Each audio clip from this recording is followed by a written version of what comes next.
सेलको कति पर्सेन्ट जति बचाउन सकिँदो रहेछ दाजु? लगानी चाहिँ कति जति लगाउनु भयो दाजु यो पसलको लागि तपाईँले? सबैजना नमस्कार है। मैले अघि भूमिकामा बाँधेको छु। मैले जापानको गुम्बाकेन ओइजुमी माछीमा आएको छु। यो प्राय गुम्बाकेनमा त धेरैलाई थाहा छ चौतारी हलाल फुड भन्ने, र गुम्बाकेनभन्दा बाहिरका जो जापानको टोकियो साइतामा अथवा यो गुम्बाकेन वरिपरि बस्नुभएको छ धेरैलाई थाहा नहुन सक्छ। मैले जापानको टोकियोभन्दा बाहिर एकदम व्यस्त हुने हलाल फुडमा आएको छु। धेरैलाई थाहा छ हाम्रो चौतारी हलाल फुडमा उहाँको हाम्रो ओनर हुनुहुन्छ, साहु हुनुहुन्छ, प्रकाश भुर्तेल मेरो साथी पनि हुनुहुन्छ, सँगै काम पनि गरे हामीले। उहाँसँग छोटो यो व्यापार व्यवसायको बारेमा कुरा गर्न गएको छु। दाजु नमस्ते। हजुर नमस्कार। हजुरलाई यो कार्यक्रममा हार्दिक स्वागत छ। धन्यवाद। तपाईँ यो हलाल फुड गर्नुभएको छ, यो गुम्बाकेनको ओइजुमीमा चाहिँ एकदम धेरै चलपल छ। अघि हामीले मानिस पनि देख्यौँ, लाइन छ, नेपालको सप्लायर जस्तो ठुल्ठुलो पसलहरूमा होलसेलर पसल बिजी छ। यो कहिले स्थापना गर्नुभयो दाजु? हाम्रो 2017 को 2 महिनाको 15 तारिकबाट स्टार्ट भएको, बिस्तारै बिस्तारै बढाउँदै लैयो।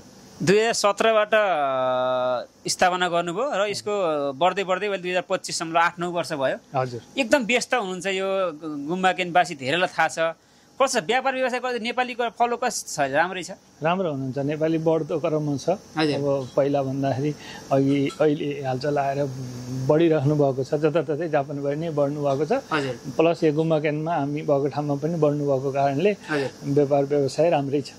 यो अहिले यो ओइजुमीमा धेरै हलाल फुडहरू खुलेका छन्, कोही खुल्ने बन्द हुने छ। तपाईँ त एकदम अनबद्ध रूपमा लागिरहनु भएको छ। यो मानिसहरू कहिले घट्ने बढ्ने त्यस्तो छ कि छैन? कस्तो छ अहिले? त्यो हल्का महसुस कहिलेकाहीँ त हुन्छ, तर खासै हामीलाई अब एकजना जानुहुन्छ भने अर्कोजना प्लस हुनुहुन्छ, त्यसले गर्दाखेरि घट्दो क्रमको महसुस चाहिँ हामीलाई चाहिँ अहिलेसम्म भएको छैन। सायद हामीले लिएको दिएको माया नै होला। तपाईँसँग छोटो भलाकुसारी गर्नको लागि करिबमा 2 घन्टा वेटिङ गरे। यति व्यस्त हुनुहुन्छ, मलाई लाग्छ टोकियोको सिनोकाबुमा भएका नेपाली पसलहरू पनि यति व्यस्त छैनन् होला। यो व्यस्तता तपाईँको माया, तपाईँको हाम्रो ग्राहकहरूलाई गर्ने सत्कार मुस्कान सहितको सेवाले गर्दा पनि होला। यो लगानी चाहिँ कति जति लगाउनु भयो दाजु यो पसलको लागि तपाईँले? हाम्रो लगानी ठ्याक्कै एक्चुअली यति नै भन्ने त ठ्याक्कै हुँदैन क्यारे। अब प्लस आउनी जानी भइरहेछ हैन? आउनी जानी हुन्छ। खास चाहिँ अब 500 मानको पहिला पैसा क्यापिटल हुन्छ, अनि त्यसरी यताउता गर्दाखेरि लगभग 2 करोड ओभर को हाम्रो टोटल पुँजी हो अहिलेसम्म। यो जापानको गुम्बाकेनको ओइजुमीमा चाहिँ करिब 2 करोडभन्दा बढी लगानी लाएर नेपाली पसल खोल्नुभएको, ग्रोसरी पसल खोल्नुभएको छ।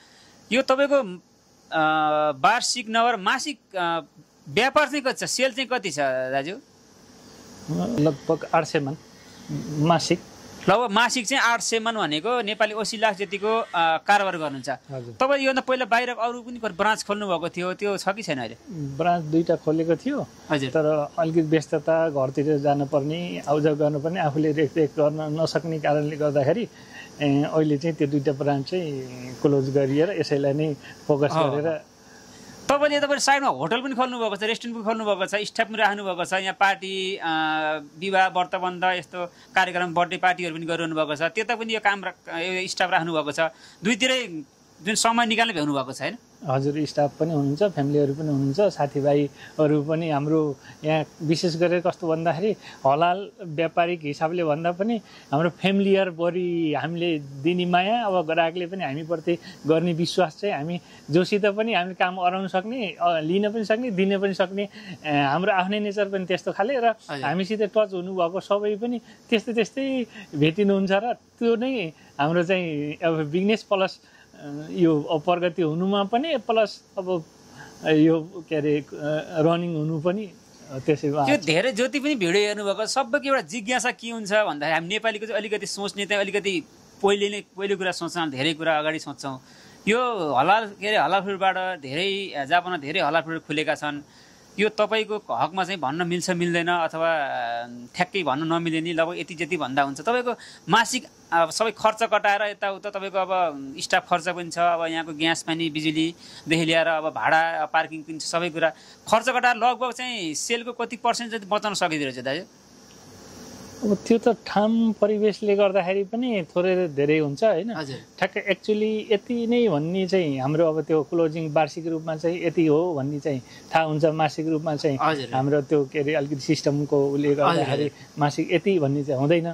तर लगभग 80-85 मान महिनाको खर्च आउँछ हाम्रो। हजुर त्यो कभर गरेर केही पैसा बच्छ। भनेपछि लगभग यो हलाल फुल मतलब 20% जति तपाईँले मार्जिन राखेर बेच्नुहुन्छ होला होइन लगभग? हामीले नर्मल 25% राख्छौँ। भनेपछि अब जति पनि भिडियो हेर्नुभएको छ दर्शकहरूले ठ्याक्कै उहाँले भन्न चाहिँ भन्नु भएन। अब आफ्नो प्राइभेसी कुरा पनि हुन्छ। 800 मान जति 800-900 मान सेल छ उहाँको चाहिँ 80-90 मान 100 मान जति खर्च छ आफ्नो आन्तरिक खर्च भाडादेखि लिएर आफ्नो।